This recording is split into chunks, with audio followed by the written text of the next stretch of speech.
আসসালামু আলাইকুম, কেমন আছেন সবাই? কে কোথা থেকে দেখছেন কমেন্টস করে জানান। আজকে সকালবেলায় খিচুড়ি ছিল, ভুনা খিচুড়ি।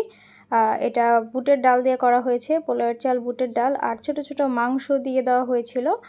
খুব মজাই হয়েছিল খিচুড়িটা। আর তার সাথে একটু বড়ইয়ের আচার নিয়ে নিয়েছিলাম। আচারটা খুব মজা ছিল। এটা হচ্ছে উপর থেকে একটা আন্টি দিয়েছিল।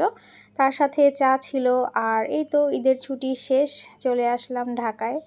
অনেক দিন পর ঢাকায় আসতে অনেক বেশি কষ্ট লাগছিল, বাট আসতেই হবে। দুপুরে বাইরে খেয়েছিলাম, দুইটা সেট মেনু প্ল্যাটার নিয়েছিলাম। দুইটা সেট মেনুতেই ফ্রাইড রাইস ছিল, তারপর সটেড ভেজিটেবল ছিল, আর সাথে যে চিকেন ছিল। কিন্তু ডিফারেন্সটা হচ্ছে একটার মধ্যে বারবিকিউ সস আর আরেকটার মধ্যে একটু পুদিনা, তারপর হচ্ছে টমেটো কেচাপ সব কিছু মিলে একটু অন্যরকম করে সস বানিয়ে দিয়েছিল। আর সটেড ভেজিটেবলটা খুব ভালোই লাগছিল। আর চিকেন দিয়ে এই যে সস দুটা, এটা নাকি হোমমেড সস, এই দুইটাই হোমমেড সস।